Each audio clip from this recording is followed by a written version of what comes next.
நண்பர்களே, மாலை வணக்கம்.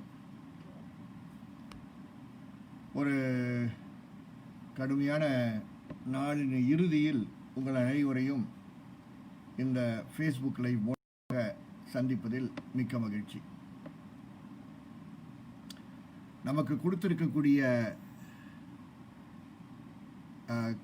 பாஸ்கர் தோழர் வணக்கம் சொல்கிறார். வணக்கம்.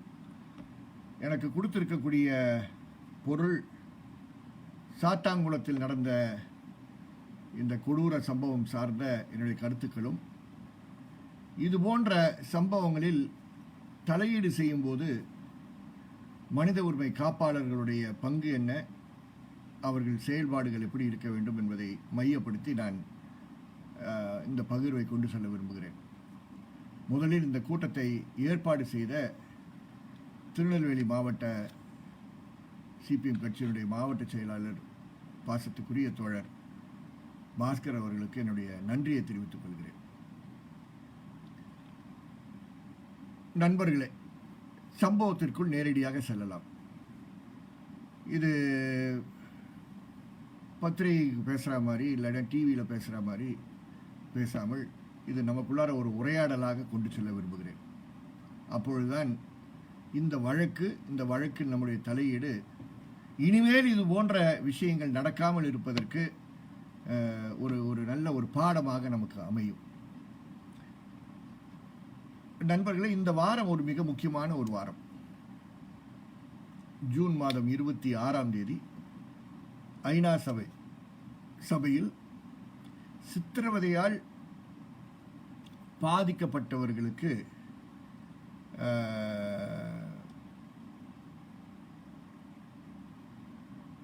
சாலிடாரிட்டி தெரிவிக்கக்கூடிய ஒரு நாளாக உலகளவில் நாம் செலவு செய்கிறோம், அனுசரிக்கிறோம். இந்த அனுசரிப்பை ஒட்டி சித்திரவதை சார்ந்த சட்டங்கள் பற்றி பேசுவது அல்லது ஐநா சபையில் சித்திரவதைக்கு எதிராக கொண்டு வரப்பட்டிருக்கக்கூடிய சாசனத்தில் வெவ்வேறு நாடுகள் கையொப்பமிட்டிருக்கிறார்களா, ஏற்புரை செய்திருக்கிறார்களா இல்லையா என்பதை விவாதம் செய்வதற்கு ஒரு தருணமாக பயன்படுத்திக் கொள்கிறார்கள். நம்முடைய நாட்டை பொறுத்தவரை நம்முடைய சட்டத்தில் சித்திரவதை என்ற வார்த்தை எங்கேயுமே கிடையாது. டார்ச்சர் என்ற வார்த்தை எங்கேயுமே கிடையாது. நீங்க இந்தியன் பீனல் கோட்ல அது டிஃபைன் செய்யப்பட்ட ஒரு குற்றம் கிடையாது. சித்திரவதையை தடுப்பதற்கு இந்த தேசத்தில், ஒரு ஜனநாயக நாட்டில், உலகத்தில் பெரிய ஜனநாயகம் என்று சொல்லுகின்ற நாட்டில், அதற்கு எதிரான ஒரு டொமெஸ்டிக் லா, இந்தியன் லா அகெயின்ஸ்ட் டார்ச்சர் கிடையாது. ஐநா சபையினுடைய சாசனத்தை 1997ஆம் ஆண்டு அன்று இருந்த தேசிய மனித உரிமை ஆணையம் அரசை அழுத்தம் கொடுத்த காரணத்தினால், ஜஸ்டிஸ் வெங்கடச்செல்லையா தலைமையில் இருந்த அந்த ஆணையம், அதன் காரணமாக 97 இந்தியா கையொப்பமிட்டது. கையொப்பமிடுவது முதல் கட்டம். அந்த சாசனம் இந்தியாவுக்கு பொருத்தப்பட வேண்டும் என்றால் இந்தியா ஏற்புரை செய்ய வேண்டும். ஆங்கிலத்தில் ராட்டிஃபை என்று சொல்வார்கள், தமிழில் ஏற்புரை செய்ய வேண்டும் என்று கூறுவார்கள். ஆகவே நாம் சைன் செய்திருக்கிறோம். we have signed it, we have not ratified it. நாம் இன்னும் அதை ஏற்புரை செய்யவில்லை. இதுதான் பின்னணி. அப்ப ஐநா சபையுடைய சாசனம் ஏற்புரை செய்யப்படாத ஒரு சாசனம். நம்முடைய நாட்டில் சித்திரவதையை தடுப்பதற்கு சட்டம் கிடையாது. ஆனால் உச்ச நீதிமன்றத்துடைய தீர்ப்புகள் பல நமக்கு சாதகமாக இருக்கு. சித்திரவதை தடை செய்யப்பட்டிருக்கு என்று கூறுகின்ற தீர்ப்புகள், பல தீர்ப்புகள் இருக்கு. ஆகவே இந்த முன்னுதாரண தீர்ப்புகளை வைத்துதான் சித்திரவதை தடை செய்யப்பட்டிருக்கிறது என்று நாம் இங்கே பேசிக் கொண்டிருக்கிறோம், தவிர தனித்த சட்டம் கிடையாது. அதை அனுசரிக்கக்கூடிய நாள் தான் ஜூன் 26. இந்த வாரத்தில் நடந்திருக்கக்கூடிய இந்த சம்பவம். இந்த சம்பவத்திற்குள் செல்வதற்கு முன்பு நம் அனைவருக்கும் கொஞ்சம் ஞாபகப்படுத்துவதற்காக சொல்கிறேன். மார்ச் 24ஆம் தேதி இந்த லாக்டவுன் ஆரம்பித்த பிறகு தமிழகத்தில் இருக்கக்கூடிய அனைத்து மாவட்டங்களையும் நாம் பார்த்தது காவல்துறையுடைய அத்துமீறல்களை பார்த்தோம். மிக கொடூரமான அத்துமீறல்களை பார்த்தோம். 144 இம்ப்ளிமெண்ட் பண்றதுக்கு உனக்கு சொல்லியிருக்காங்க. ஒரு பேண்டமிக் சிச்சுவேஷன்ல அதை பண்ண சொல்லியிருக்காங்க. அதுக்கு நீங்க அராஜகமாக காவல்துறை நடப்பதற்கும் சட்டத்தெல்லாம் தூக்கி எறிந்து விட்டு ஏதோ எமர்ஜென்சி காலம் போல நினைத்து கொண்டு நடப்பது வந்து நம்ம பார்த்தோம், தமிழகத்தில் பார்த்தோம். ஏகப்பட்ட பேரை அடிப்பது, காயப்படுத்துவது, தோப்பு காரணம் போட வைக்கிறது, அசிங்கமான விஷயங்கள் எல்லாம் பார்த்தோம். பேசி அழுத்தம் கொடுத்து மாநில மனித உரிமை ஆணையத்திற்கு பல புகார்கள் போய் சென்ற பிறகு டிஜிபிக்குலாம் ஏகப்பட்ட வாட்ஸ்அப் மெசேஜஸ்லாம் கொடுக்குறோம். இது என்ன அநியாயமா இருக்கு போலீஸுடைய போக்கு. இந்த நேரத்தில் போலீஸை விமர்சனம் பண்ண வேண்டாம் முயற்சி எடுத்தால் கொடூரமாக நடந்துகிட்டு இருக்காங்கன்னு சொன்ன பிற்பாடு டிஜிபி திரிபாதி அவர்கள் ஒரு கம்யூனிகேஷன் எழுதுகிறார் காவல்துறைக்கு. அவர் எப்படி நடந்து கொள்ள வேண்டும் என்று ஒரு கம்யூனிகேஷன் எழுதுகிறார். இந்த பின்னணி நம்ம அனைவருக்கும் தெரியும். அப்புறம் ஓரளவுக்கு கட்டுப்பாடு இருந்தது. அப்போ இந்த கோவிட் காலகட்டத்தில் கடையை எத்தனை மணிக்கு திறக்கணும், எத்தனை மணிக்கு மூடணும், எந்த ரோட்டுக்கு போகலாம், எந்த ரோட்டுக்கு போகக்கூடாது, எதை அணிந்துகிட்டு போகணும், எதை அணிந்துகிட்டு போகக்கூடாது போன்ற கட்டுப்பாடுகள் எல்லாம் டிசாஸ்டர் மேனேஜ்மெண்ட் ஆக்ட்ல வந்து கொண்டு வரப்படுகின்ற கைட்லைன்ஸ். இது குற்றவியல் நடைமுறை சட்டத்தில் கொண்டு வர கைட்லைன்ஸ் கிடையாது. கடை எத்தனை மணிக்கு திறக்கணும், இன்னைக்கு இத்தனை மணி, நாளைக்கு அத்தனை மணின்னுவா, இன்னைக்கு லாக்டவுன், நாளைக்கு லாக் ஓபன் பண்ணுவா. அது போன்ற ஒரு தவறு செய்ததாக குற்றச்சாட்டு யார் மேல? ஜெயராஜ் மேல. அவருடைய கடையை 18ஆம் தேதி, 19 கிடையாது, 18ஆம் தேதி இரவு ஒரு குறிப்பிட்ட நேரத்தில் போய் மூடுன்னு சொல்றாங்க. அவங்க இன்னும் மூட மாட்டேன்றாங்க. அதில் ஒரு வாக்குவாதம் நடக்குது. இடத்த விட்டு காலி பண்ணுன்னு எல்லாரையும் சொல்றாங்க. சரி, இது ஒரு விவகாரம் பிடிச்ச இடம் கண்டுபிடிச்ச பிற்பாடு 19ஆம் தேதி மறுபடியும் காவலர்களை அனுப்புகிறார்கள். சாத்தாங்குளத்தினுடைய காவல்துறையுடைய கல்ச்சர் எப்படி இருக்கு பாருங்க. சைக்கலாஜிக்கலா ஒர்க் பண்றாங்க. ப்ரீவியஸ் டே வந்து ஒரு வியாபாரி எப்படி கலடா பண்ணிட்டு இவங்க எப்படி பதில் சொல்றாங்கன்னா பார்த்த பிற்பாடு, சரி இதுக்கு ஒரு ட்ரீட்மெண்ட் கொடுத்தாகணும்பா சொல்லுவாங்கல்ல, இவனுக்கு ஒரு ட்ரீட்மெண்ட் கொடுத்தாதான் அவன் சரியா இருப்பான். அந்த போக்கில் 19ஆம் தேதி மாலை மறுபடியும் 9:15 மணிக்கு வர்றதாக எஃப்ஐஆர் நமக்கு தெரியுது. காவல் நிலையத்திற்கு வந்தவரை வந்து ஜெயராஜ் பதில் சொல்றதுல ஏதோ வாக்குவாதம் ஏற்பட்டிருக்கு. அவரை அடிச்சு காவல் நிலையத்துக்கு கூட்டி செல்கிறார்கள். அவர்கள் சொல்வது என்னன்னா, அங்கேயே வந்து ஜெயராஜ் அடிச்சதாகவும் மண்ணில் பிறண்டதாகவும் எஃப்ஐஆர்ல சொல்றாங்க. ஒரு கடையில வியாபாரத்தில் உட்கார்ந்து இருக்கக்கூடிய ஒரு வியாபாரி இது போன்ற விஷயங்கள், ஒரு மொபைல் ஷாப்ல உட்கார்ந்து இருக்க வியாபாரி இது போன்ற விஷயங்களை இறங்குவார, தரையில பிறல்றது. வியாபாரிக்கு மற்றவங்களுக்கு வித்தியாசம் இல்லையா? அவங்க ஸ்டேஷனுக்கு கூட்டு போறாங்க. தகப்பனார ஜெயராஜ ஸ்டேஷன்ல கூட்டு போய் அடிக்கிறாங்க. சாத்தாங்குளம் காவல் நிலையத்தில் என்ன நடக்குது என்று அந்த மாவட்டத்துடைய எஸ்பிக்கு தெரியாதோ? நான் கான்ஸ்டபிள் எழுத ஆரம்பிக்க விரும்பவில்லை, நான் ஐபிஎஸ் அலுவலகத்தில் ஆரம்பிக்க விரும்புகிறேன். ஆகவே அந்த ஸ்டேஷனுக்கு வந்தவன அடிக்க ஆரம்பிக்கிறாங்க. அடிக்கிறாங்கன்னு தெரிஞ்ச உடனே மகன் 31 வயது உள்ள அந்த பெனிக்ஸ் என்ற அந்த பையன், எந்த கல்லூரின்னு தெரியல, பட் MSW படித்துக் கொண்டிருக்கக்கூடிய பையன், படிச்ச பையன், மாஸ்டர் ஆஃப் சோஷியல் ஒர்க்.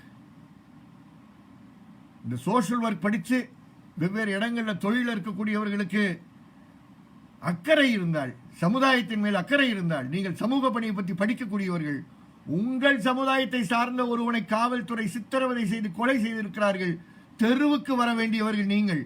நீங்கள் லோயலா கல்லூரியில் படித்தவராக இருக்கட்டும், மதுரை இன்ஸ்டியூட் ஆஃப் சோஷியல் ஒர்க்கில் படித்ததாக இருக்கட்டும், மெட்ராஸ் ஸ்கூலில் சோஷியல் ஒர்க்கில் படித்ததாக இருக்கட்டும், இல்லாட்டி ஸ்டெல்லா மேரிஸில் படித்ததாக இருக்கட்டும், பிஷப் வீவர் காலேஜில் படித்ததாக இருக்கட்டும், எந்த கல்லூரியில் படிச்சிருந்தாலும் நீங்கள் படித்த படிப்புக்கு மரியாதை, தெருவுக்கு வந்து இன்று அவனுக்காக போராட வேண்டிய பொறுப்பு உங்களை சார்ந்தது. நாளைக்கு யாராவது எங்களை கூப்பிடுங்க, அந்த கல்லூரிக்கெல்லாம் கூப்பிடுங்க, நாங்கள் அன்னைக்கு கேட்குறோம், உங்க MSW படித்தவருக்கு நீங்கள் என்ன செஞ்சிருக்கீன்றத முதல் கேள்வியாக கேட்போம். இந்த பையன் ரோஷமான பையனாக இருக்கக்கூடிய காரணத்தினால அப்பாவை அடிக்கிறாங்கன்னு தெரிஞ்சு ஸ்டேஷனுக்கு போகிறான். ஸ்டேஷனில் அடிக்கக்கூடாது. உங்களுக்கு எந்த சட்டத்தில் ஸ்டேஷனில் அடிப்பதற்கு உரிமை கொடுக்கப்பட்டிருக்கு? அடிச்சதை பத்தி எஸ்பி கேள்விப்படலையா? அவனுக்கு ஹார்ட் வீக்கா இருந்தது மட்டும் எஸ்பிக்கு எப்படி தெரியும்? அவர் என்ன அவருடைய ECG இவர் எடுக்கிறாரா? நான் மரியாதை குறைவா பேசுறேன், தயவுசெய்து தப்பா நினைக்க வேண்டாம். போய் பேசக்கூடாது ஒரு ஐபிஎஸ் ஆஃபீஸர். உனக்கு வெக்கமா இருக்கலாம், உன்னுடைய ஜூரிடிக்ஷன் இப்படி ஒரு அசிங்கமான சம்பவம் நடந்தது, தயவுசெய்து எனக்கு சங்கடமா இருக்கு, நான் சில விஷயங்களை பேச விரும்பவில்லை, விசாரணைக்கு அப்புறம் நான் பேச விரும்புகிறேன். நீ தரமான ஆளு, போய் பேசுறீங்க. போய் அப்பாவை ஏன் அடிக்கிறேன்னு கேட்ட உடனே அவனை உள்ளார இழுத்துட்டு வாடா, அவனுக்கு ஒரு ட்ரீட்மெண்ட் கொடுறான்னு சொல்றான். அதன் விளைவாக தான் அந்த தம்பிக்கு மறுபடியும் அடி உழுது ஸ்டேஷன்ல. அத அடிச்ச சப் இன்ஸ்பெக்டர் தான் அந்த ரகு கணேஷ். ரகு கணேஷ் அங்க ஒரு பெரிய ஆளா, செல்வாக்கான ஆளா. அவர் செல்வாக்கான பார்ப்போம், ஒன்னொன்னா பார்ப்போம். இவர்கள் இருவரையும் அடிக்கிறார்கள். இந்த பையன் மகனை அவருடைய ஏனஸ்ல பின்னே ஒரு கம்பியை விட்டு நோண்டி இருக்காங்க. ப்ளீடிங் ஆகி நாம் கேள்விப்படுறது, இதெல்லாம் நம்ம உத்தரவாதம் செய்ய வேண்டிய பொறுப்பு நமக்கு இருக்கு. பல லுங்கிகள் ஈரமாய் போய் ரத்தக்கரையுடன் நாசமா போச்சான். 10 மணிக்கு எஃப்ஐஆர் போட்டிருக்காங்க. 9:15 சம்பவம் நடந்திருக்கு. 10 மணிக்கு எஃப்ஐஆர் போட்டிருக்காங்க. 3/4 மணி நேரத்தில் எஃப்ஐஆர் போட்டு முடிச்சாச்சு. எவ்வளவு வேகமா வேலை செய்யறாங்க பாரியா தூத்துக்குடியில் போலீஸ். அந்த எஃப்ஐஆர் டைப்டு கம்ப்யூட்டரைஸ்ட் எஃப்ஐஆர் கிடையாது, ஹேண்ட் ரிட்டன் எஃப்ஐஆர், கையால் எழுதப்பட்ட எஃப்ஐஆர். இதெல்லாம் மக்களுக்கு தெரியணுன்றதுக்காக சொல்றேன், நீதிமன்றத்துக்கு தெரியணும். அதுக்கப்புறம் காவல் நிலையத்துக்கு 2 வழக்கறிஞர்கள் வேற வழக்கு சம்பந்தமா வந்திருக்காங்க. என்னங்க இப்படி அடிச்சிட்டு இருக்கீங்கன்னு கேட்டதுக்கு அவங்களை வெளியே போடான்னு சொல்லி வெளியே அனுப்பிட்டு கதவை பூட்டிட்டு அடிச்சிருக்காங்க. இதுக்கு தான் உங்களுக்கு காவல் நிலையம் கொடுக்கப்பட்டிருக்கா? எந்த காவல் நிலையத்தையும் நீங்க கதவை பூட்ட முடியுமா? அது என்ன மறைவா காவல் நிலையத்தில் பூட்டிக்கிட்டு நீங்க அடிக்க வேண்டியது இருக்கு? உங்களுக்கு தைரியம் இருந்தால் அந்த காவல் நிலையத்தினுடைய சிசிடிவி கேமரா ஃபுட்டேஜை நாங்க ஆர்டிஐ போட்டு கேட்டிருக்கோம், கொடுங்க பார்ப்போம். நீங்க எப்பொழுதும் சொல்ற போய் தான் இங்கேயும் சொல்லுவீங்க. தூத்துக்குடி மாவட்டத்தில் ஆர்டிஐல கேட்டு போலீஸ் என்ன தகவல் கொடுத்திருக்கீங்க? அதே தகவல் பெறும் அதிகாரிட்டு தான் வரும் அடிஷனல் எஸ்பி. நீங்க என்ன தகவல் கொடுக்க போறீங்க? இப்படி அடிச்சு அவங்களுக்கு உடம்பெல்லாம் காயமாக்கி அந்த எஃப்ஐஆர் அவங்க பிறண்டதின் காரணமாக இந்த காயங்கள் நடந்தது என்று நீங்கள் எழுதி அடுத்த நாள் காலையில குடும்பத்துக்கு எந்த தகவலும் கொடுக்காம ஒரு கைது செய்யறீங்கன்னா கைது செய்யுங்க, அடிக்கக்கூடாது. கைது செய்யறீங்கன்னா எதற்காக கைது செய்யறீங்க, எங்க கைது பண்ணீங்களோ அந்த இடத்துல நோட்டீஸ் கொடுத்துருக்கணும். டி.கே. பாசு தீர்ப்பின்படி சிஆர்பிசி ப்ரொவிஷன் அமெண்டட் செக்ஷன் 41 படி அதெல்லாம் செய்யாம இவங்க 2 பேரையும் நைட்டு ஃபுல்லா அங்க வச்சு காலையில கூட்டிட்டு போய் மேஜிஸ்ட்ரேட் முன்னாடி ப்ரொடியூஸ் பண்றாங்க.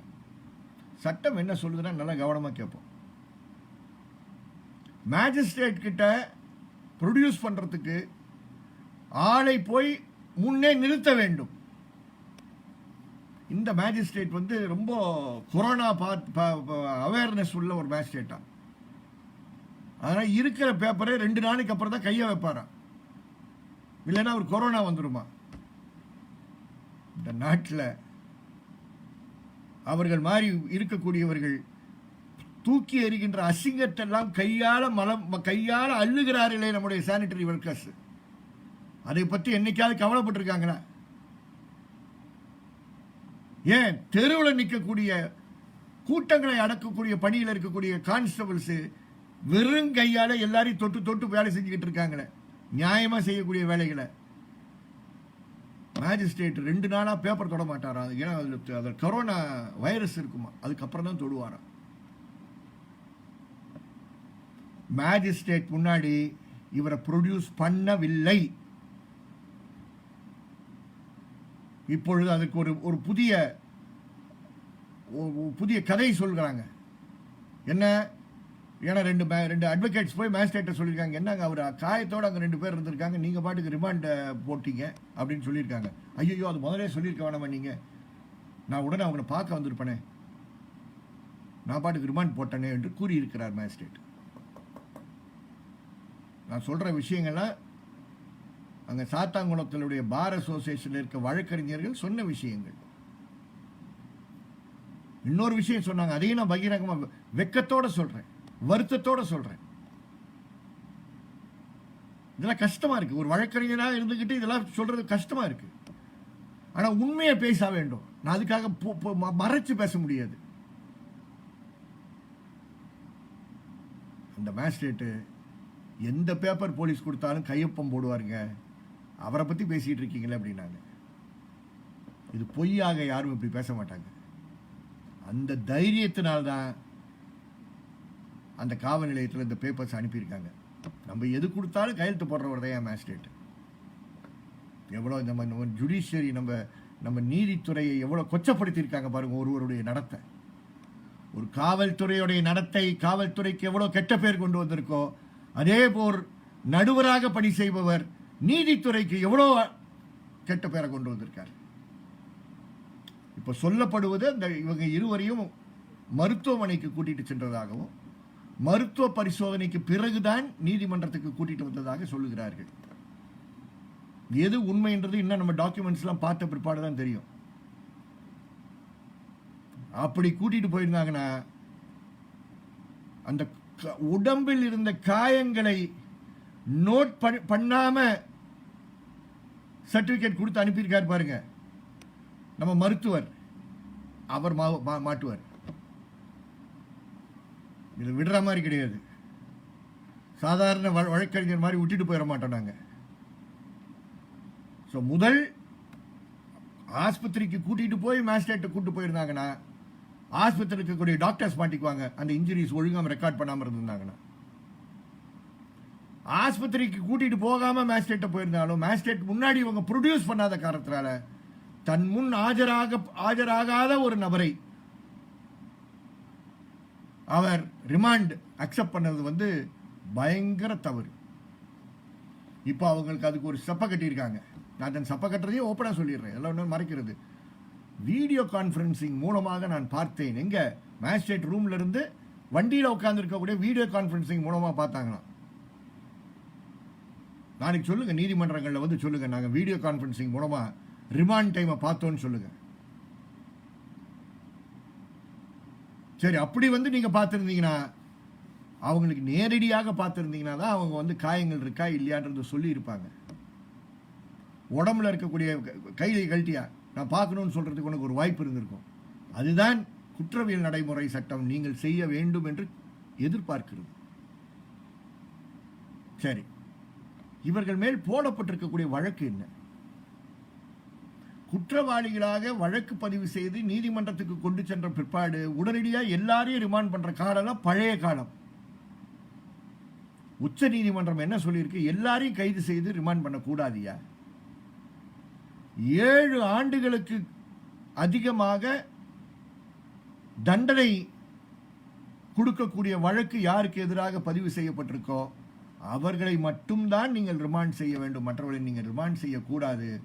அப்படி அவர்களை ரிமாண்ட் செய்தீர்கள் என்றால் அதற்கு ரிமாண்ட் ஆவதற்கு விசேஷ காரணங்கள் என்ன என்று காவல்துறை உங்களுக்கு கொடுக்கணும்.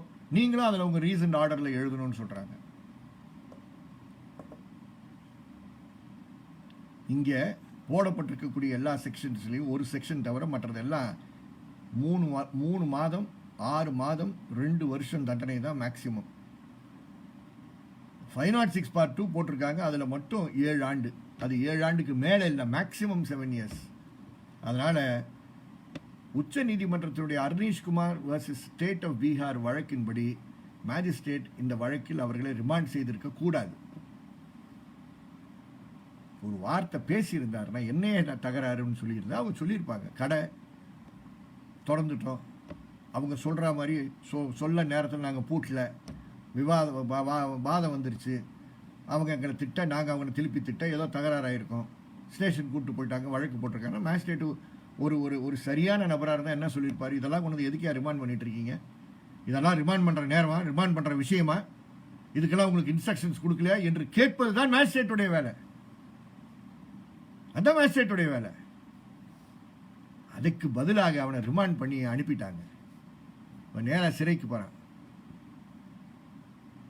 அப்படி டாக்டர்ஸ் வந்து மெடிக்கல் சர்டிஃபிகேட் கொடுத்து அந்த மெடிக்கல் சர்டிஃபிகேட்ல இவங்க இன்ஜுரிஸ்லாம் ரெக்கார்ட் ஆகிருந்ததுன்னா அந்த இன்ஜுரிஸை பார்த்தவொடனே அவர் என்ன சொல்லியிருக்கணும், ஹாஸ்பிட்டல் அட்மிட் பண்ணுன்னு சொல்லியிருக்கணும், இல்லாட்டி அவனை பார்க்கணும்னு கேட்டிருக்கணும். இதெல்லாம் அந்த மேஜிஸ்ட்ரேட் செய்யல. ஜெயிலுக்கு போறாங்க, ஜெயிலில் அவனை அட்மிட் பண்றாங்க, இந்த இருவரையும் ஜெயிலில் அட்மிட் பண்றாங்க.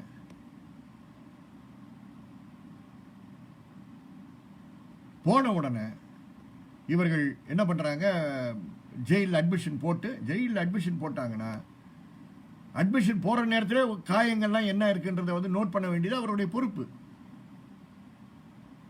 அவங்க அதில் பண்ணாங்களா இல்லையான்றதெல்லாம் நம்ம இப்போ ரெக்கார்ட்ஸை பார்க்கும்போது தெரியும். நான் எதுக்கு இந்த ரெக்கார்ட்ஸை பார்க்கும்போது தெரியும்னு சொல்றேன்னா, கஸ்டோடியல் டார்ச்சர், சித்திரவதை, கஸ்டோடியல் டெத், அதன் விளைவாக இறந்து போவர்கள், கொலை செய்யப்பட்டு இறந்து போவர்கள், தகவல் சார்ந்த விஷயங்கள்ல இன்னும் எவ்வளோ ஒரு வீக்கா நாம இருக்கிறோம்னு பார்த்துங்க. எந்த தகவலும் தெரியாமலே நம்ம வழக்கு நடத்த வேண்டிய ஒரு நிர்பந்தத்தில் இருக்கோம். இதெல்லாம் நீதிபதிகளுக்கு புரியணும். ஒரு முழுமையான தகவல் பெற்ற ஒரு ஒரு நபராக நான் இருக்க முடியாது. நீ இப்ப போய் சாத்தாங்குளத்தில் போய் கட்ட பார்க்கணும்னா கட்ட பார்க்க முடியாது. சாத்தாங்குளம் மேஜிஸ்ட்ரேட் கட்டி போட்டு அவர் டாக்கெட்டை வச்சு பூட்டி வச்சுக்கிட்டாரு, கொடுக்க மாட்டாரு. காரணம் அவர் அம்பலமாவார தன்னை பாதுகாப்பதற்கு பாதுகாப்பா வச்சுக்கிறாரு. அதை பாதுகாப்பா வச்சாரா, வேற ஏதோ டேம்பர் பண்ணாரா, இதெல்லாம் நம்ம பார்க்க வேண்டிய பொறுப்பு இருக்கு நமக்கு. சிறையில் அவர் அட்மிட் பண்ண பிற்பாடு மோஸ்ட் ப்ராபபிளி சிறையில் அந்த காயங்களை நோட் பண்ணியிருப்பாங்க. நோட் பண்ணாம இருந்தாங்கன்னா அது அவருடைய உச்சகட்ட முட்டாள்தனம். ஏன்னா அந்த காயங்கள்லாம் சிறையில் உண்டானதா மாறிடும். ஆனா சிறையில் இவ்வளவு காயங்கள் வந்திருக்குன்னு தெரிஞ்சா அவங்க என்ன பண்ணிருக்கணும், இவ்வளவு காயங்கள்ல கஷ்டப்பட்டிருக்கானே, இவங்க கஷ்டப்பட்டிருப்பாங்க. உட்கார முடியாம இருந்திருக்கும், அந்த பையனால உட்கார முடியாம இருந்திருக்கணும். இத்தனை லுங்கி கரைகள் ரத்தக்கரைப்பட்ட லுங்கியா இருந்ததுன்னா அந்த இடத்துல ஒரு கம்பியை விட்டு பின்னாடி இருந்து குத்தி இருக்காங்கன்னா அது எவ்வளவு கொடூரமான காயங்கள், உள்காயங்கள் உண்டாகி இருக்கும். அவர்கள் மருத்துவமனையில் இவங்களை அட்மிட் பண்ணாம இருந்தது சிறைத்துறையினுடைய தவறா போகுது. அதுக்கப்புறம் 20ஆம் தேதி மத்தியானத்திலிருந்து அங்க சிறையில் இருக்காங்க. 22ஆம் தேதி வரைக்கும் 2 நாட்கள் சிறையிலே இருந்திருக்காங்க. சிறையில வேற யாரோ மருத்துவர்கள் வந்து பார்த்தாங்களா, அப்படி யாராவது ரெக்கார்ட் பண்ணாங்கன்னா அந்த மருத்துவரும் செத்தான். அந்த மருத்துவரையும் விட போறது இல்லை இப்போ. அதுக்கப்புறம் 22ஆம் தேதி மாலை உணவு சாப்பிடும் போது அந்த பையனுக்கு நெஞ்சு வலிக்கிறதாக அவர் கூறியதாக, ஆகையால் உடனடியாக கோயில்பட்டி மருத்துவமனைக்கு கூட்டிட்டு போறாங்க. 8 மணிக்கு போய் சேர்றாங்க, அட்மிட் பண்றாங்க. 8:30 மணிக்கு அவர் இறந்து போறார். இதுதான் நமக்கு வர்ற தகவல். இதுல 1-2 டைமிங்ல மாற்றங்கள் இருக்க சான்ஸ் இருக்கு. ஏன்னா அந்த கோவிட் காலத்தில் நேரடியாக போக முடியாம நம்ம ஆட்கள் போய் அங்க 10-15 வழக்கறிஞர்கள்லாம் சுத்தி வளைச்சு, வழக்கறிஞர்ல வெவ்வேறு விதமான வழக்கறிஞர் இருக்கோம். நாங்க எல்லாம் ஒரே மாதிரி வழக்கறிஞர் இல்லை. இறுதியா புகார் எழுதி கொடுத்தது வந்து நம்ம சிபிஎம் கட்சியினுடைய வழக்கறிஞர் சுப்பு அவர்கள் தான். அந்த வீட்டில் போய் அம்மாட்ட பேசி, அந்த வீட்டில் இருக்கக்கூடிய அம்மாட்ட அந்த ஜெயராஜுடைய மனைவி கிட்ட பேசி தகவல்லாம் கேதர் பண்ண பிற்பாடு தான் புகார் எழுதுறாரு. அந்த புகாரை வந்து அனுப்புறாரு. நாங்களும் பார்க்கறதுக்கு ஒரு சந்தர்ப்பம் கொடுக்குறாரு. எங்களுடைய ஆட்கள் அங்கே கீழே சாத்தாங்குளத்தில் பணி செய்து கொண்டிருக்கிறார்கள் அந்த நேரத்தில். ஸோ இது வந்து முதல் அந்த தம்பியுடைய இறப்பு. 8:30 மணிக்கு பையன் இறந்த பிற்பாடு அதுக்கப்புறம் அந்த வார்டன் ஜெயிலர் சுதாரிச்சிருப்பா, எப்பா இது சிக்கலா போச்சு, பையன் போயிட்டான், இவரும் சீரியஸா இருக்காரு, அவருக்கு காய்ச்சல் இருந்ததான். காய்ச்சல் அதிகமா இருக்கிறதுனால உடனே அவரை 10:30 மணிக்கு அவரை அட்மிட் பண்றாங்க. காலையில் 5:30 மணிக்கு அவர் இறந்து போறாரு. அப்பா இறந்து போறாரு. மகன் முதல்ல போறாரு, அப்பா அதுக்கப்புறம் போறாரு. இதுதான் நமக்கு வர்ற தகவல்கள். நண்பர்களே, ரொம்ப கிளீனா இது மும்மூர்த்திகளுடைய சைலண்ட் கான்ஸ்பிரசி என்று நான் சொல்லுகிறேன். அமைதியான முறையில் அவர்கள் ஒரு சதி திட்டத்தை கொண்டு சென்றிருக்கிறார்கள். சித்திரவதை, அது தடை செய்யப்பட்டது. ஒரு குற்றம், குற்றவியல் குற்றம், யார் செஞ்சாலும் குற்றம். அதுக்கு யார் உடந்தையாக இருக்காங்களோ அவங்க குற்றம். நான் வந்து ஒரு நிறுவனத்துக்கு பொறுப்பா இருக்கிறேன். பீப்புள்ஸ் வாட்ச் நிறுவனத்தில் சில தவறுகள் நடப்பதற்கு நான் காரணம் நடந்துட்டு இருக்குன்னா அது அவர் செஞ்ச தவறு என்று மட்டும் போக முடியாது. அந்த நிறுவனத்தினுடைய பொறுப்பாளராக இருக்கக்கூடிய நானும் அந்த அந்த அந்த அந்த அந்த அந்த குற்றம் நடந்ததுக்கு பாரத்தில் சில கொஞ்சம் பாரம் என் மேல வரணும். 2 சப் இன்ஸ்பெக்டர் தான் அடிச்சாங்க, 2 கான்ஸ்டபிள் தான் போய் இழுத்துட்டு வந்தாங்க. இன்ஸ்பெக்டர் ஸ்ரீதர் ஒன்றும் செய்யவில்லை. ஐயா ஸ்ரீதர், நீங்க தப்பிச்சு போகாதீங்க. உங்களை இப்ப சாத்தாங்குளம் காவல் நிலையத்திலிருந்து வெளியேற்றிட்டாங்க. நீரும் குற்றம் செய்திருக்கிறீர்கள். உனக்கு தெரியாமல், இன்ஸ்பெக்டருக்கு தெரியாமல் இவ்வளவு விஷயம் உள்ளார நடக்கிறதுக்கு ஒரு இரவு ஃபுல்லா வச்சு அடிக்கிறதுக்கு சான்ஸே கிடையாது. ரிமாண்டு கொண்டு போறாங்கன்னா அவங்ககிட்ட இன்ஸ்பெக்டர்கிட்ட காட்டாமே ரிமாண்டு கொண்டு போயிடுவாங்களோ? இல்லைன்னா சொல்லுங்க, எங்க ஸ்டேஷன்ல இருக்கக்கூடிய சப் இன்ஸ்பெக்டர்லாம் பெரிய ஆளுங்க, இந்த மாதிரி நிறைய வேலைகள் செய்யறவங்க, அதனால நான் பக்கத்திலே அவங்க பக்கத்திலே போறது கிடையாதுங்க அப்படின்னாச்சும் சொல்லுங்க. எங்க சைடு வாங்க. காரணம், இந்த ரகு கணேஷ் அது போன்றவர் என்று மறந்து விடாதீர்கள்.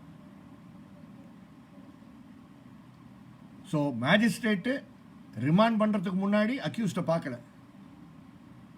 அதுக்கு ட்விஸ்ட், இது கரோனா டைம், அதனால நான் பார்க்கல. நான் வீடியோ கான்ஃபரன்சிங் மூலமா பார்த்தேன். வீடியோ கான்ஃபரன்சிங் மூலமா பார்த்தேன்னா வீடியோ கான்ஃபரன்சிங் மூலமா அவர்கிட்ட பேசுனீங்களா? மைக்க கொடுற அவர்கிட்ட, போனை கொடுத்து அவர்கிட்ட பேசு. காயங்கள் ஏதோ இருக்காப்பா, யாரும் அடிச்சாங்களப்பா, உடம்புல ஏதோ காயம் இருக்காப்பா என்று நீங்க கேட்டீர்களா? இப்ப நீங்க எழுதியிருப்பீங்க, மேஜிஸ்ட்ரேட் உட்காந்து எல்லா மற்றெல்லாம் எழுதி இருக்கக்கூடிய சான்ஸ் இருக்கு. அன்னைக்கு அதெல்லாம் நடக்கல. அதனாலதான் அந்த பாரை சார்ந்த வழக்கறிஞர் உன்னிடம் பேசும்போது நீ சொன்ன, ஐயா முன்னாடி சொல்லியிருக்க கூடாது, நான் அவனை பார்த்துருப்படப்பா அப்படின்னு சொன்னேன். இதெல்லாம் ரகசியமாக இருக்கக்கூடாது. எப்ப பார்த்தாலும் காவல்துறையே தப்பு சொல்றோம்னு நினைச்சிடாதீங்க. காவல்துறை தப்பு செய்வதற்கு மற்ற துறைகள் ஒத்துப்போவதன் காரணமாக தான் தொடர்ந்து அவர்கள் தப்பு செய்கிறார்கள்.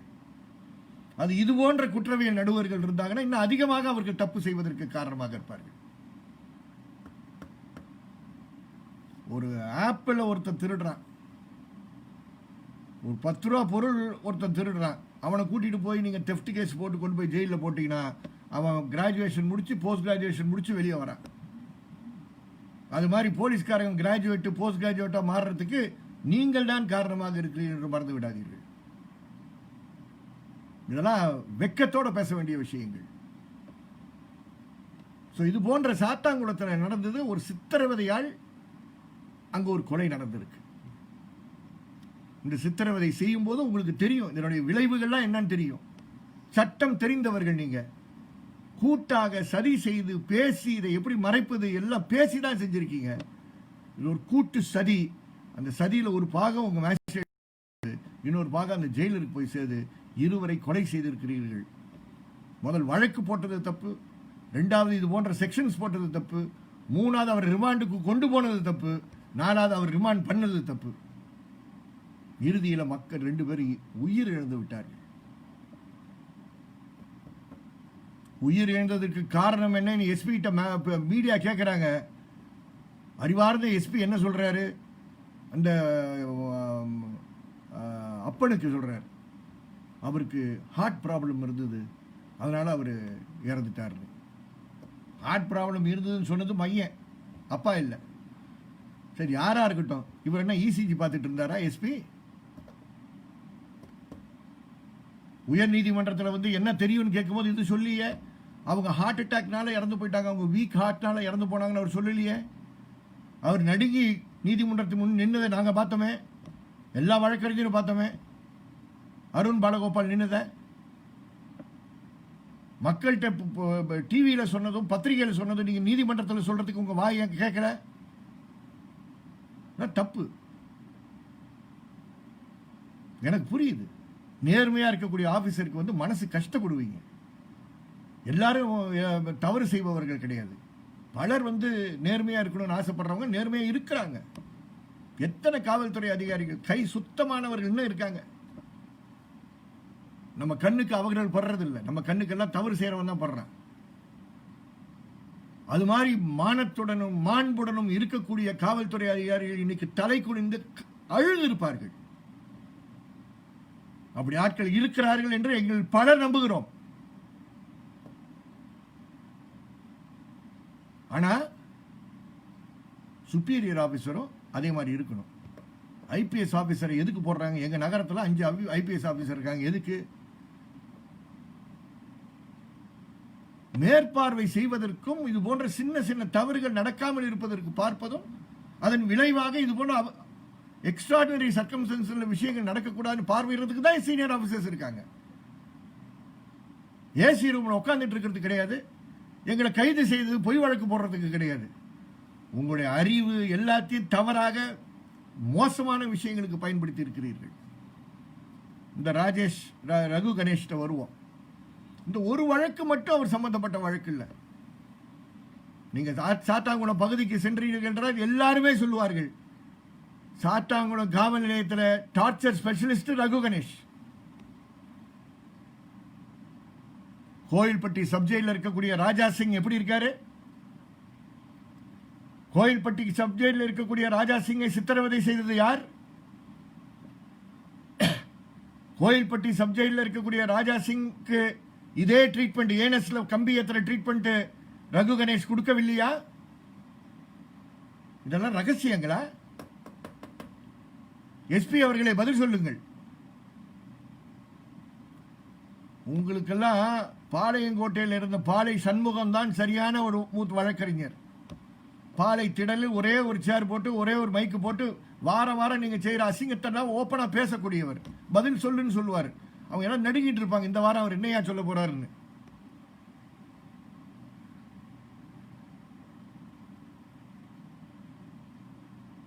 இந்த ரகு கணேஷ் ஒரு போலீஸ் இன்ஃபார்மரை கொலை செய்து விட்டார்கள் என்ற காரணத்தினால மகேந்திரன் என்ற ஒருவனை, மகேந்திரனுடைய பிரதர், அவரை தேடுறாங்க, பிரதர் கிடைக்கல. ஆனால் மகேந்திரனை கூட்டிட்டு போய் அடிச்சு சித்திரவதை செய்து மகேந்திரனை ரகு கணேஷ் கொலை செய்யவில்லையா? இது எப்படிப்பா ஹென்றி டிஃபேனுக்கு தெரியுது, உங்களுக்கு தெரியல? சாத்தாங்குளத்தில் எல்லாருக்கும் தெரியுதுயா? உங்களுடைய ஸ்பெஷல் பிரான்ச் போலீஸ் என்னங்க பண்றாங்க? உங்க எஸ்பிசிஐடி என்னங்க பண்றாங்க? எஸ்பி அவர்களே, உங்க எஸ்பி இன்ஸ்பெக்டர் வந்து என்ன ரோல் கால் நடத்துறாரு? இந்த தகவல் உங்ககிட்ட மறைக்கிறாரா? அன்னைக்கே ராஜா சிங்குக்கு நடக்கக்கூடிய அன்னைக்கே எஸ்பி நீங்கள் தலையீடு செய்திருந்தீர்கள் என்றால் கண்டிப்பாக இன்னைக்கு இந்த சம்பவம் நடந்திருக்காது. அன்னைக்கு நீங்கள் ரகு கணேஷுக்கு எதிராக நடவடிக்கைகள் எடுத்திருந்தீர்கள் என்றால் இந்த சம்பவம் நடந்திருக்காது. அதுல தவறிட்டீங்க. தவறிட்டேன்னு சொல்லக்கூடாது, வேண்டுமென்றே தவறி இருக்கீங்க. மகேந்திரன் இறப்புக்கு இந்த சித்திரவதை செய்த ரகு கணேஷ் காரணமாக இருந்திருக்கார். அதையும் மறைத்திருக்கிறீர்கள். அதை எழுப்ப வேண்டும் என்று கேட்டதெல்லாம் பேய் குலத்தை சார்ந்தவர்கள். என்கவுண்டர்ல போட்டுருவேன் மிரட்டியிருக்காரு. அதனால பேசாம பயந்துருக்காங்க. காவல்துறையில் இருக்கக்கூடிய உயர் அதிகாரிகளுக்கு மாண்பு இருந்தால் தயவு செய்து, இது ஒரு சமூக குற்றம் நடந்திருக்கு. இந்த சமூக குற்றத்திற்கு திருத்தம் வந்து நான் மட்டும் கொண்டு வர முடியாது, சிபிஎம் கட்சி மட்டும் செய்ய முடியாது. உங்களை போன்ற மாண்புள்ளவர்கள், நேர்மையானவர்கள் வெளியே வாருங்கள். போங்க பேய்க்குளத்துக்கு போய் விசாரணை நடத்துங்கள். அந்த விசாரணையில் நாங்கள் சொன்ன விஷயங்கள் உண்மை என்று தெரிந்தால் அப்புறம் நடவடிக்கை எடுங்க. நான் என்ன சொல்றேன், எஸ்பி ஒரு குற்றவாளி என்று நான் நிக்க வைக்கிறேன். என் கெட்ட நேரம் ஒவ்வொரு முறையும் அந்த தூத்துக்குடி எஸ்பியை பத்தி பேச வேண்டிய நிர்பந்தம். ஆனால் அது எனக்கு கடமை. என் வசதிக்காக, என்னை 4 பேர் போற்றுவதற்காக பேசுகின்றவனா நான் இருந்தேன்னா நான் உருப்பட மாட்டேன். சாதாரண நல்ல காவல்துறையிலிருந்து இது போன்ற கொலை செய்பவர்களை வித்தியாசப்படுத்தி பார்க்க வேண்டிய ஒரு கட்டாயம் இருந்தால் நான் பேசியாகணும், உண்மையை சொல்லி ஆகணும். வழக்கறிஞருடைய தொழில் அது. அரசியல் சட்டத்தை எங்களுக்கு எவ்வளவு நெருக்கமாக வைத்துக் கொள்ள வேண்டுமோ அவ்வளவு நெருக்கமாக வைத்துக் கொள்ள வேண்டும். நாங்கள் இந்த அரசியல் சட்டத்தில் இருக்கக்கூடிய பாதுகாப்பை பாதிக்கப்பட்டவர்களுக்கு எவ்வளவு நெருக்கமாக கொண்டு செல்ல முடியுமோ கொண்டு செல்ல வேண்டிய பொறுப்பு இருக்கு எங்களுக்கு. அதில் கண்டிப்பாக எங்கள் மேல் கெட்ட பேர் வரும். சொல்லுவாங்க, எங்களுக்கெல்லாம் பப்ளிசிட்டியில் ரொம்ப பைத்தியம் பிடிச்சவங்க, அதனால தான் பேசுகிறாங்கன்றது. நானும் அமைதியாக வீட்டில் குடும்பத்தோடு நல்லா இருக்கணும், பேத்தியோட குழந்தைகளோட அன்போட நேரத்தை செலவு பண்ணணும்னு ஆசைப்படுறவன் தான் நான். எனக்கு என்ன அந்த மாதிரி ஆசைகள் இல்லையா? ஆனால் சமூக பொறுப்புகள் எங்களுக்கு இருக்குன்ற காரணத்தினால் நாங்கள் இந்த பணியை செய்ய வேண்டிய கடமை எங்களுக்கு இருக்கு. நண்பர்களே, காவல்துறை அத்துமீறல்கள் நடக்கும் பொழுது, இது போன்ற சித்திரவதை சமாச்சாரங்கள் நடக்கும்போது நாம் செய்ய வேண்டிய முதல் பணி மருத்துவ சிகிச்சை பெற வேண்டும். ஒரு சரியான மருத்துவமனைக்கு கொண்டு சென்று, அரசு மருத்துவமனைக்கு கொண்டு சென்று அதை பதிவு செய்வதற்கு காரணமாக நாம் இருக்க வேண்டும். நான் சொல்றது ரொம்ப ஈஸி. தோழர் பாஸ்கர், நீங்க திருநெல்வேலியில ஒரு பொதுக்கூட்டம் ஏற்பாடு பண்ணுங்க, கண்டன பொதுக்கூட்டம் ஏற்பாடு பண்ணணும் அப்படின்னு சொல்லிட்டு போற மாதிரி, கண்டன பொதுக்கூட்டத்தை ஏற்பாடு பண்றதுக்கு மனு எழுதி, இடத்தை தேர்வு செஞ்சு, அனுமதி கடிதாசை போய் கொடுத்து, அவனை அதை படிக்க வச்சு, அவன் ஆர்டரே போட மாட்டான். எங்க மாதிரி ஆள்கிட்ட கொண்டு வந்தீங்கன்னா ஆர்டர் போட்டாருன்னு கேட்டுட்டு இருப்போம். ஒரு மாவட்ட செயலாளர்கிட்ட தான் தெரியும் அது எவ்வளவு சிரமமானதுன்னு. அதே போல்தான் ஒரு மெடிக்கல் சர்டிஃபிகேட் வாங்கணும்னு சொன்னால் அது சொல்றதுக்கு வசதியா இருக்கு. அதை செய்யறதுக்கு போறாங்க பாரு, அவங்களுக்கு தான் தெரியும் அது எவ்வளவு சிரமம்னு. ஆனால் இன்னைக்கெல்லாம் டெக்னாலஜி இருக்கக்கூடிய காரணத்தினால நம்ம இமீடியட்டா கொஞ்சம் ப்ரெஸ் பண்ணி வாட்ஸ்அப்பில் மெசேஜ் கொடுத்து, டீனுக்கு தெரியப்படுத்தி, ஆர்எம்ஓக்கு தெரியப்படுத்தி, ப்ரெஷர் கொடுத்து நம்ம போட்டுடலாம். ஆனால் medical certificate is a must. Medical certificate இல்லாம சித்திரவதையை நிரூபிக்க முடியாது. ரொம்ப ரொம்ப அவசியம். இந்த மாதிரி இறக்கக்கூடிய கேசஸ்லாம் முன்னாடி ஆர்டிஓ விசாரணை நடக்கும். இப்போ 176(1)ஏன்னு சொல்லி குற்றவியல் நடைமுறை சட்டத்தில் காவல் நிலையத்தில் ஏற்படுகின்ற இது போன்ற இறப்புகள் அல்லது பாலியல் வன்முறை வழக்குகளில் எக்ஸிகியூட்டிவ் மேஜிஸ்ட்ரேட் ஆர்டிஓ விசாரிக்க கூடாது, ஜுடிஷியல் மேஜிஸ்ட்ரேட் விசாரிக்கணும்னு சொல்றாங்க. அந்த ஜுடிஷியல் மேஜிஸ்ட்ரேட் விசாரிக்க வேண்டும்ன்றதா இங்கேயும் ஒரு மேஜிஸ்ட்ரேட், கோயில்பட்டி மேஜிஸ்ட்ரேட்டை வந்து நியமனம் பண்ணியிருக்காங்க விசாரணை நடத்துவதற்கு. நீதிமன்றம் எதிர்பார்க்கிறது அந்த மேஜிஸ்ட்ரேட் மிக சிறப்பாக செய்வார் என்று நானும் எதிர்பார்க்கிறேன். நான் மறுபடியும் சொல்லுகிறேன், நானும் எதிர்பார்க்கிறேன். ஏன்னா ஒரு மேஜிஸ்ட்ரேட் செய்த தவறை இன்னொரு மேஜிஸ்ட்ரேட் சொல்வது எவ்வளவு சிரமம் என்று தெரியும். அதனால தான் சொல்றேன், நானும் எதிர்பார்க்கிறேன் நீங்கள் உண்மையை பேசுவீர்கள் என்று.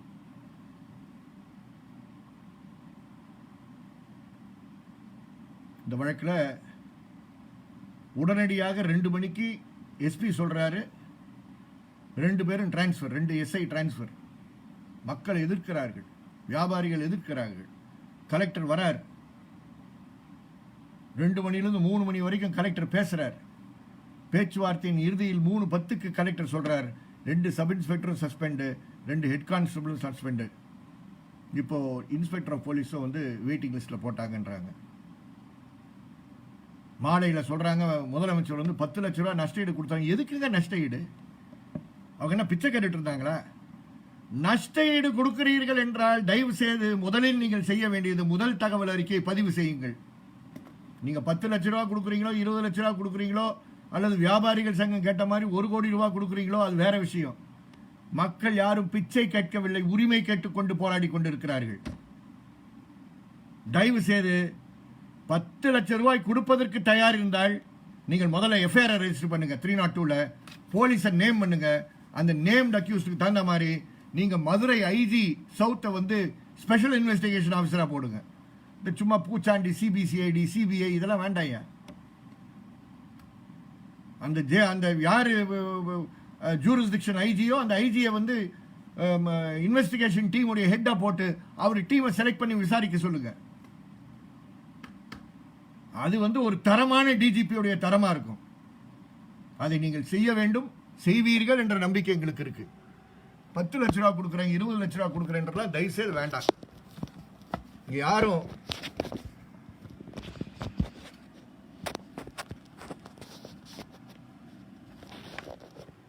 ஒரே நிமிஷம் இந்த சார்ஜ் பண்ண வேண்டியது இருக்கு.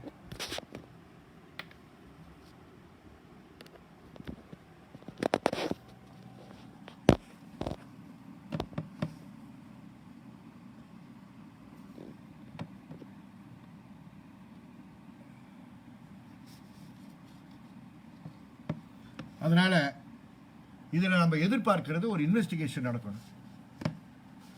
ஒரு குற்றவியல் வழக்கு என்றால் ஒரு காவல்துறை தான் அதை விசாரிக்க முடியும், வேற யாரும் போய் விசாரிக்க முடியாது. அதனால தான் காவல்துறை விசாரிக்கட்டும்னு சொல்றோம். நீங்க பாட்டுக்கு சிபிசிஐடியில் உங்களுக்கு வேண்டிய ஆபீசரை போய் விசாரிக்க சொல்லுவீங்க. நாங்க சொல்றோம் இந்த ஜூரிஸ்டிக்ஷனுடைய ஐஜி தலைமையில் நாங்க வேற யாரையும் சொல்றோமா? துறைக்கு வெளியே ஆள் கேட்கிறோமா? இந்த துறையில் இருக்கக்கூடிய இந்த சரகத்தை தெரிந்த, தென் மாவட்டங்களை அறிந்த, தென் மாவட்டங்களில் இருக்கக்கூடியவர்கள் மதிக்கின்ற சவுத் ஐஜியை விசாரிக்க சொல்லுங்க. சவுத் ஐஜி அவருடைய ஜூரிஸ்டிக்ஷன்ல இருக்கக்கூடிய நல்ல ஆபீசர்ஸ் யாரோ அவர் செலக்ட் பண்ணிக்கிட்டோம், இன்வெஸ்டிகேஷன் பண்ணட்டும். அதுக்கப்புறம் நீ 10 லட்ச ரூபா கொடுக்குறியா 20 லட்ச ரூபா கொடுக்குறியா அது உன்னை பொறுத்து இருக்கு. எங்களுக்கு proper investigation by proper, honest, efficient, professional, accountable policeman. நாங்க என்ன நீதிபதி விசாரிக்கணும்னு கேட்கிறோம்? அது இன்குவெஸ்ட், அது பாட்டுக்கு நடந்துகிட்டு இருக்கட்டும். நீங்க விசாரணை ஆரம்பிங்க. நீங்க காம்பன்சேஷன் கொடுக்குறேன்னு வந்துட்டீங்களா? இப்போ முத்துக்கருப்பன் பழைய டிஜிபி பேசுறாரு இன்னைக்கு டிவியில். முத்துக்கருப்பன்லாம் மதுரையில் என்னென்ன வேலையெல்லாம் பார்த்தாருன்னா எங்களுக்கு தெரியும். ஒரு விசாரணை நடக்கும் போது இன்னொரு விசாரணை நடக்கக்கூடாது. புதுசா காரணங்கள் கண்டுபிடிக்கிறீங்க. ஐயா, எந்த விசாரணையும் நடக்க முடியாத நேரத்தில் நீங்க 10,000 ரூபாய் கொடுக்குறேன்னு ஏன் முன்னோண்டீங்க?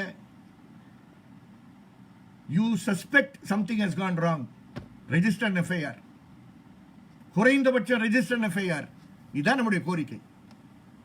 நீங்க போய் கமிஷன் ஆஃப் என்கொயரி போடு, இன்னொரு ஜஸ்டிஸ் சோன்சோ சொக்கலிங்கத்தை கூட்டிட்டு வராதீங்க. அதெல்லாம் வேண்டாயா, நாங்க பார்த்துட்டோம், தூத்துக்குடியில் பார்த்துட்டோம். இப்ப எல்லா பலியும் கரோனா மேல போயிடும். அங்க 15 பேர் 16 பேர் கொலை செய்யப்பட்டதற்கு இன்னும் ஒருத்தனை கூட உங்களால கண்டுபிடிக்க முடியல. சிபிஎம் கட்சி அதை ஃபாலோ பண்ணிட்டு இருந்த ஒரு வழக்கு நாங்கள் எல்லாம் கூட்டாக செஞ்சுட்டு இருந்தோம். பட் அந்த வழக்கம் ஸ்பெசிஃபிக்காக போட்டது சிபிஎம் கட்சி, உச்ச நீதிமன்றத்து வரைக்கும் போனது சிபிஎம் கட்சி. இது போன்ற சித்திரவதை வழக்கில் முதல் விஷயம் நமக்கு வேண்டியது என்னன்னா, உறுதியா மெடிக்கல் ரிப்போர்ட். அதுக்கப்புறம் 176(1A) என்கொயரி.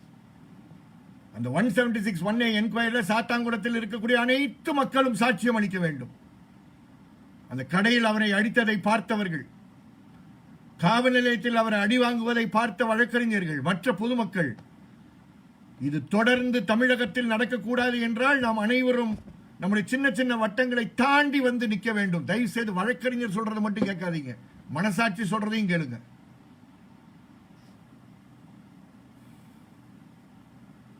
ரொம்ப அவசியம். பொதுமக்களை ஒருங்கிணைத்துக் கொண்டிருக்கக்கூடிய அனைத்து இயக்க தோழர்களுக்கும் நான் கேட்கிறேன், அந்த 176(1A) கோயில்பட்டி மேஜிஸ்ட்ரேட்டுடைய என்கொயரியில் நீங்கள் ஆஜராகுங்கள். இது போன்ற காவல்துறை சித்திரவதைக்கும் அதன் விளைவாக ஏற்படுகின்ற காவல் நிலைய மரணங்களுக்கும் முடிவு வைக்கக்கூடிய ஒரு சம்பவமாக சாத்தாங்குளம் மாற வேண்டும் என்று நான் கேட்டுக்கொள்கிறேன். வன்முறை பாதையில் நாம் இறங்க வேண்டாம். காத்துக்கிட்டு இருக்காங்க, எங்கேயாவது வன்முறை வந்துருமா? பாடியை கொண்டு போகும்போது இன்னாருடைய ஆளுங்க அன்னாருடைய ஆளுங்க வந்துருவாங்களா? இறுதியாக சொல்றேன், சாத்தாங்குளம் காவல் நிலையத்தில் ஏற்படுகின்ற சித்திரவதைக்கு, இது போன்ற கொலைகளுக்கு பின்னே சாதியும் இருக்கு என்று நான் பகிரங்கமாக குற்றம் சாட்டுகிறேன். சாதி இல்லைன்னு அவங்க சொல்லட்டும் பார்ப்போம். பகிரங்கமாக சொல்வதற்கு கீழே கேவலமான நபர்கள் இருந்தாலும் மேலே இருக்கக்கூடிய நியாயமாக இருப்பவர்கள் கண்டிப்பாக இதை கேட்டுக்கொண்டிருப்பார்கள். அவர்கள் கண்டிப்பாக அதன் மூலமாக நடவடிக்கைகள் எடுப்பார்கள் என்று எதிர்பார்க்கிறோம். எங்களை போன்றவர்களை நீங்கள் சிரிப்பீர்கள், திட்டுவீர்கள், எப்பொழுதும் இப்படிதான் பேசிக் கொண்டிருப்பார் என்று சொல்லுவீங்க. நாங்கள் மனசாட்சிக்கு மாறாக பேருக்கும் புகழுக்கும் பேசுபவர்கள் அல்ல என்பதை பகிரங்கமாக கூற விரும்புகிறோம். இது கடமை. ஒரு வழக்கறிஞனா இதுதான் எங்க கடமை. நாங்கள் இதை செஞ்சு ஆகணும். லாப கணக்கெல்லாம் போட்டுட்டு அதுக்கப்புறம் பேச முடியாது. பேசிதான் ஆகணும். மனித உரிமை இந்த மாதிரி விஷயங்களை தலையீடு செய்கின்ற ஒவ்வொரு சிபிஎம் கேடரும், ஒவ்வொரு மாற்றுக் கட்சி மாற்று அமைப்புகள் கேடரும் மனித உரிமை காப்பாளர்களாக செயல்படுகிறீர்கள் மறந்ததா? உங்களுக்கும் எனக்கும் ஐநா சபையினுடைய மனித உரிமை காப்பாளர் பிரகடனத்தில் இருக்கக்கூடிய உரிமைகள் உங்களை சார்ந்தது, என்னை சார்ந்தது.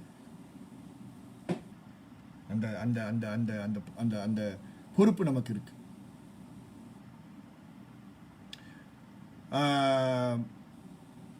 நான் இப்போ நிறுத்திக்கிறேன். கொஞ்சம் கேள்விகள் இருந்தால் கேள்வி கேட்போம். நான் இவ்வளோ நேரம் போயிடும்னு நான் எதிர்பார்க்கல.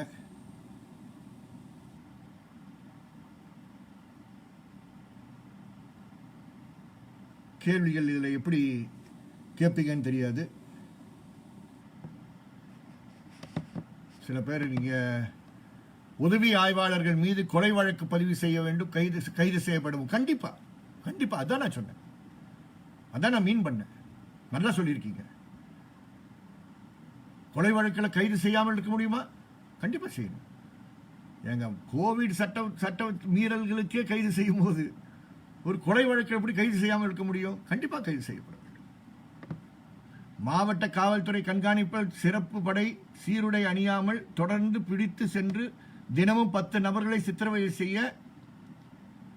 செய்து வருகிறது சார். கேள்விப்பட்டிருக்கிறேன். யாரு? சுரேஷ்குமார். தெரியும். உனக்கு தெரியுமா தம்பி? நானும் வந்திருக்கேன் உங்களோட.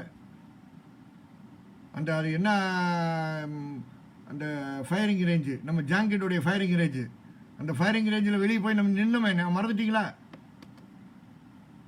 தூத்துக்குடி திருநெல்வேலியில் நடக்கக்கூடிய பல சித்திரவதைகள் அந்த ஃபயரிங் ரேஞ்சில் நடக்குது.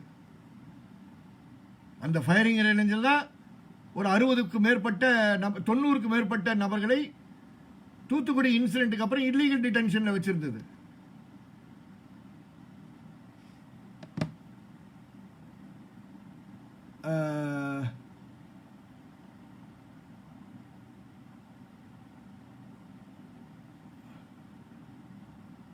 ஆமா, ஒரு விஸ்வநாதன் ஒரு தோழர் கேட்கிறாரு, தமிழ்நாடு மக்கள் அனைவரும் ஒருங்கிணைக்க வேண்டும். கண்டிப்பா ஒருங்கிணைக்க வேண்டும். கட்சிகள், இயக்கங்கள், வித்தியாசங்கள் பார்க்காமல், அமைப்புகள், மனித உரிமை அமைப்புகள், வழக்கறிஞர்கள் வித்தியாசம் பார்க்காமல் இந்த விஷயத்தில் நாம் ஒன்னா ஓரணியில் இறங்கினோம் என்றால் நீதி கிடைப்பதற்கு நம்முடைய போராட்டம் கண்டிப்பாக ஒரு ஊந்து சக்தியா இருக்கும். நான் ஆரம்பிக்கிறதுக்கு முன்னாடி இன்னொரு வெளியே என்கிட்ட ஒரு கேள்வி கேட்டாரு. உயர் நீதிமன்றம் சுவமோட்டோவாக இந்த வழக்கு எடுத்திருக்காங்களே, அப்ப உறுதியா நடக்காதா சார் அப்படின்னு கேட்டாங்க. நான் ஒன்னே ஒன்று சொன்னேன், 26ஆம் தேதி என்ன நடவடிக்கை எடுக்கிறாங்கன்னு பார்ப்போம், அதுக்கப்புறம் நம்ம வச்சுக்குவோம். ஆனா சுவமோட்டோவா எடுத்தது ஒரு நல்ல விஷயம், கண்டிப்பாக நல்ல விஷயம். அதுல எந்த மாற்று கருத்து இருக்க முடியாது. சுவமோட்டோவா எடுத்துட்டு 3ஆம் தேதி நாங்க போறோம் அப்படின்னு விட்டுட்டு போயிடுற மாதிரி இருக்கக்கூடாது. வர்றவங்க அதை ஒழுங்கா ஃபாலோ பண்ணணும். இவ்வளவு விஷயங்கள் இருக்கு. இது ஒரு நீதிபதி சமாச்சாரம் கிடையாது, ஒரு டிவிஷன் பெஞ்ச் சமாச்சாரம் கிடையாது. ஆகவே நீதிமன்றத்தில் நடக்கக்கூடிய விஷயங்கள் அது நடக்கட்டும். சமுதாயத்தில் போராடி பெறுகின்ற உரிமையை செய்ய வேண்டிய வேலையை நாம் செய்து கொண்டிருப்போம். கோரிக்கைகளை அதிகாரிகள்கிட்ட கொடுத்து நாம் பெறுகின்ற விஷயத்துக்கு வருவோம். 10 லட்சம் ரூபாய் நஷ்டஈடு நீதிமன்றம் சொல்லலையே. ஒவ்வொரு ஆளுக்கு 10 லட்சம் ரூபாய் நஷ்டஈடு கொடுக்கிறேன் சீஃப் மினிஸ்டர் சொன்னது நீதிமன்றம் சொல்லவில்லையே. ஆகவே போராட்டத்தின் மூலமாக இனிமேல் சித்திரவதை செய்தால் உங்களை விடமாட்டோம் என்று சவால் விடுகின்ற ஒரு சமூகத்தை உருவாக்குவோம்.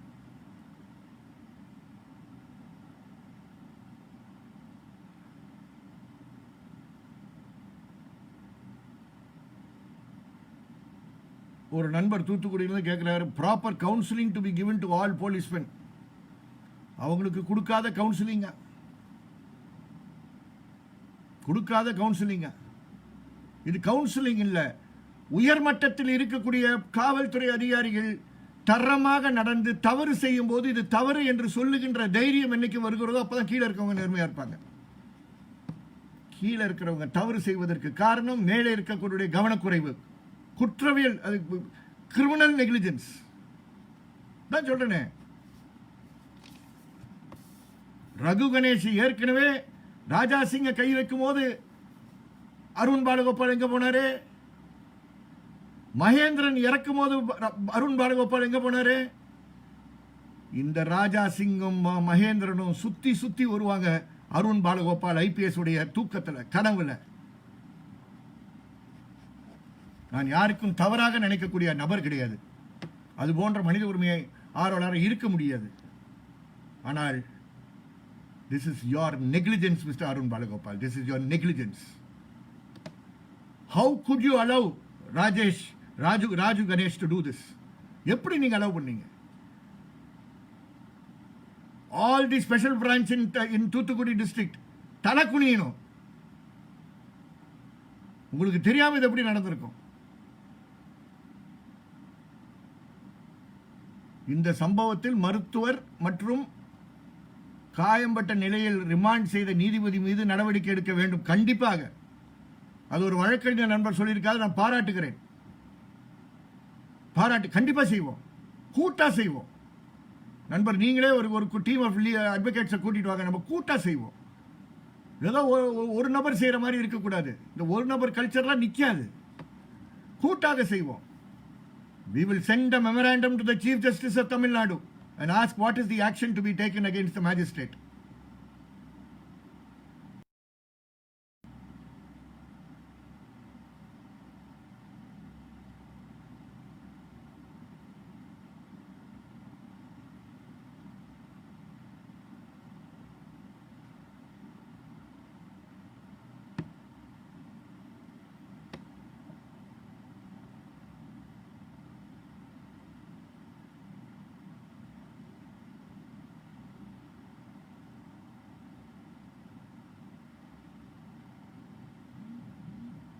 ஸ்டேஷன்ல சிசிடிவி ஃபுட்டேஜ் எடுத்துட்டீங்களான்னு கேட்குறாங்க. ஆர்டிஐ போட்டாச்சு.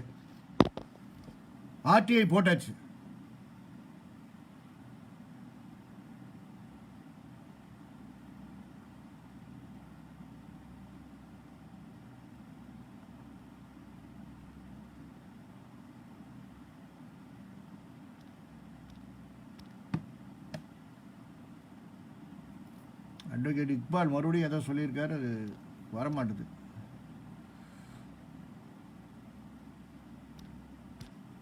திறக்க மாட்டுது.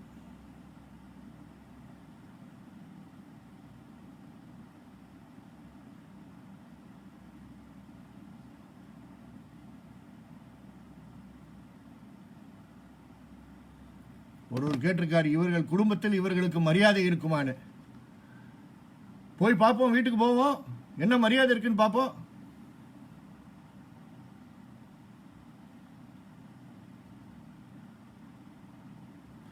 இது போன்ற வழக்குகளில் காவல்துறையினர் கைது செய்த வரலாறு இருக்கா? இருக்கு. ஆனா ரொம்ப சொற்பமான அனுபவங்கள் இருக்கு. இந்த சொற்பமான அனுபவங்களை அதிகமான அனுபவங்களாக மாற்றும் பொழுதுதான் மாற்றம் வரும். அதை செய்யக்கூடியவர்கள் நீங்களும் நானும் சேர்வோம் தான். அதெல்லாம் மனித உரிமை கட்சி செய்ய வேண்டியவன்பா. அதெல்லாம் சிபிஎம் கட்சி செய்ய வேண்டியதுரா, இதெல்லாம் சிபிஐ கட்சி செய்ய வேண்டியதுரா என்று பிரிச்சு ஜோர் போட்ட காலெல்லாம் தள்ளிட்டு நம்மெல்லாம் இணைந்து போராட வேண்டிய காலகட்டம் வந்துருச்சுன்ற நம்ம தெரிஞ்சுக்கணும். இப்படி கொலை செய்த காவலரை என்கவுண்டர்ல போட வேண்டும், தயவு செய்து அது தவறு. இவங்களை என்கவுண்டர்லாம் போட வேண்டாம். அவருக்கு என்ன என்கவுண்டர்ல போட வேண்டியது இருக்கு? நல்லா கேட்டிருக்காரு. ஜான் கெனடின்னு ஒருவர் கேட்கிறார், how can we mobilize people and make it a collective struggle like black lives matter? நம்ம தான் செய்யணும். black lives matter செய்யறாங்கன்னா அது வந்து மக்கள் அணி திரள்றாங்க. அணி திரண்டதின் காரணமாக அவர்களுடைய உச்ச நீதிமன்ற நீதிபதிகள் பேசுகிறார்கள். இங்கே முடியும், நாம் செய்வோம். ஜார்ஜ் ஃபிளாய்டுக்கு கண்டன கூட்டம் நடத்திய கூட்டமைப்பு சார்பாக உடனடியாக அறிக்கை ஒன்று கொடுக்கலாமே.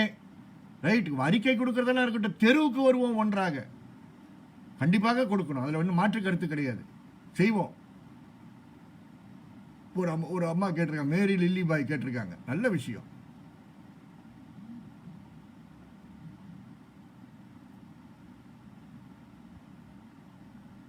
மேஜிஸ்ட்ரேட்டை பற்றி கேள்வி கேட்டிருக்காங்க.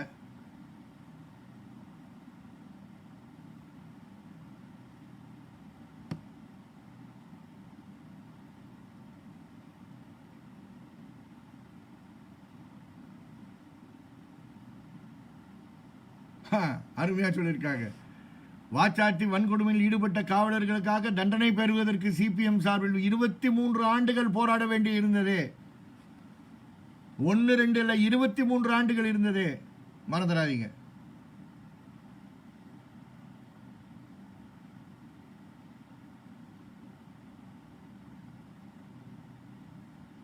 ரைட். வேற கேள்விகள் இல்லைன்னா எனக்கு, நான் எல்லா கேள்வியும் பார்த்துட்டேன்னு நான் நினச்சிக்கிட்டு இருக்கேன்.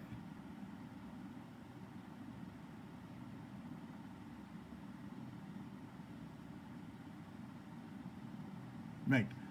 நான் சிபிஎம் கட்சிக்கு ஒரு வேண்டுகோள் விடுகிறேன். ஒரு அருமையான கூட்டத்தை ஏற்பாடு செஞ்சீங்க.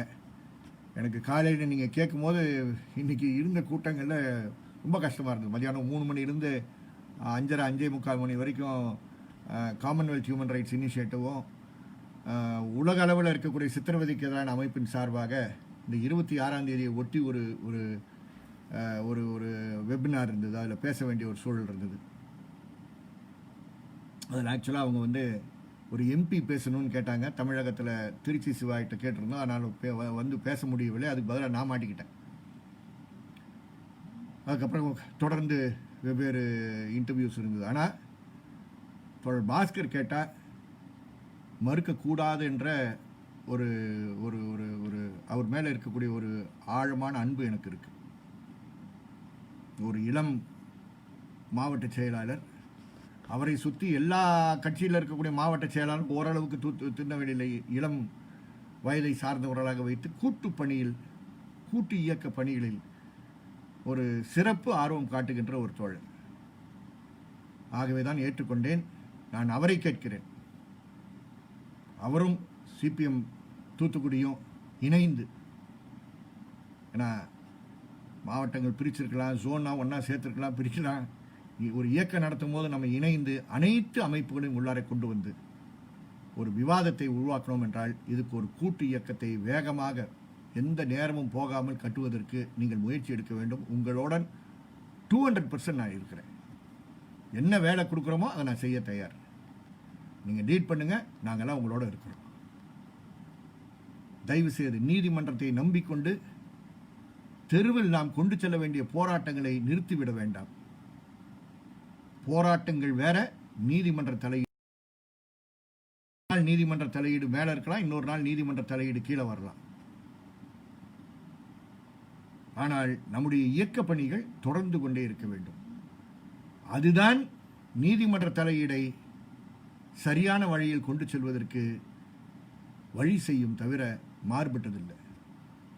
அதனால சுவமோட்டோ வழக்கு போட்டாங்க, அவங்க கையில் விட்டுருவோன்னு தயவுசெய்து நினைக்காதீங்க, அது தப்பு. கண்டிப்பாக ஒரு இயக்கம் தேவை. இயக்கம் இல்லாமல் உரிமைகள் பெற முடியாது. அந்த பணியை இறந்த அந்த 2 சகோதரர்களுக்காக வியாபாரிகள் நம்மளோட இருக்காங்க. வியாபாரிகள் கண்டிப்பாக நம்மளோட இருப்பாங்க, எந்த சந்தேகமும் இருக்காது. வியாபாரிகள் சங்கத்தினுடைய தலைவர் வெள்ளையன் பேசியிருக்கார். 1 கோடி ரூபாய் நஷ்டஈடு கொடுக்கணுன்றது வச்சு அவங்க இன்னைக்கு கடையெடுப்பு செஞ்சிருக்காங்க. அவர்களை நான் பாராட்ட கடமைப்பட்டிருக்கிறேன். அதனால் இந்த கூட்டு இயக்கத்தை கொண்டு செல்வோம். யாரையும் பிரிப்பதற்கு இல்லை. ஆனால் நீங்கள் உங்களை போன்றவர் முன்னே நின்னீங்கன்னா மற்றவங்களுக்கெல்லாம் வசதியாக இருக்கும். பெருந்தலைவர்கள்லாம் பின்னாடி நிற்கட்டும், போராட்ட தலைவர்கள் முன்னே வரட்டும். இது ஒரு போராட்ட களமாக, சட்டபூர்வமான போராட்ட களமாக, நியாயமான அதிகாரிகள் தலையீடு செய்து துறையின் மாண்பை காப்பாற்றுகின்ற செயல்பாடுகளில் அவர் இறங்குவதற்கு நாம் காரணமாக இருக்க வேண்டும். அதுதான் நம்முடைய வெற்றி. அதுதான் நம்முடைய வெற்றி. இது முடியும், செய்வோம். கண்டிப்பாக இது நம்முடைய வெற்றிகரமான ஒரு முடிவாக இது முடியும். நேரத்தை தாண்டிட்டோம். 1 மணி நேரம் தான் சொன்னாங்க. அதனால் இதை தாண்டி போகிறது சரியாக இருக்காதுன்னு நினைக்கிறேன். தோழர் பாஸ்கர் சரிதானே? எங்கே இருக்கீங்கன்னு தெரியல. நீங்கள்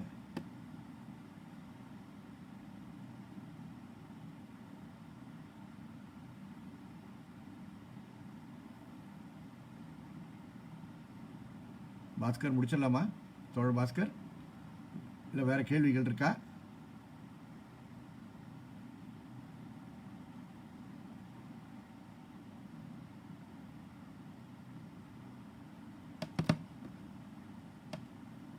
நன்றி தோழர், ரொம்ப நன்றி.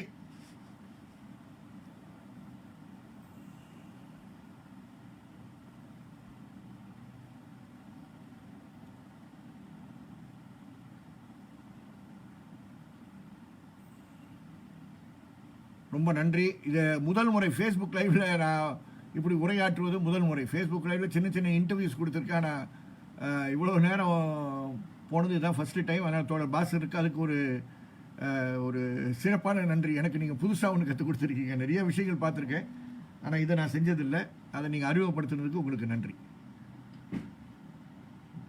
உறுதி கூறியிருக்கார், கூட்டு இயக்கத்தை முன்னெடுப்போம்னு சொல்லியிருக்காரு. கண்டிப்பாக உங்களோட நாங்கள் இருக்கிறோம். அதில் என்ன பணி கொடுத்தாலும் அதை உறுதியாக செய்வோம். தயவு செய்து வழக்கறிஞரும் சேர்த்துக்குவோம். வழக்கறிஞரும் நாம் இணைத்துக் கொள்வோம். எல்லா தொழிற்சங்கத்தையும் சேர்ப்போம், எல்லா அரசியல் கட்சிகளும் சேர்ப்போம். வெற்றிகரமாக இதை கொண்டு செல்வோம். நன்றி.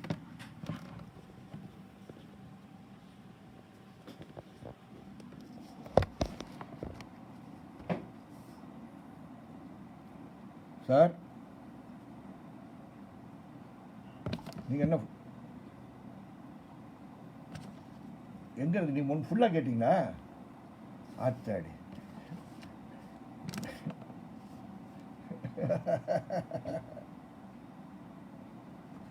எனக்கு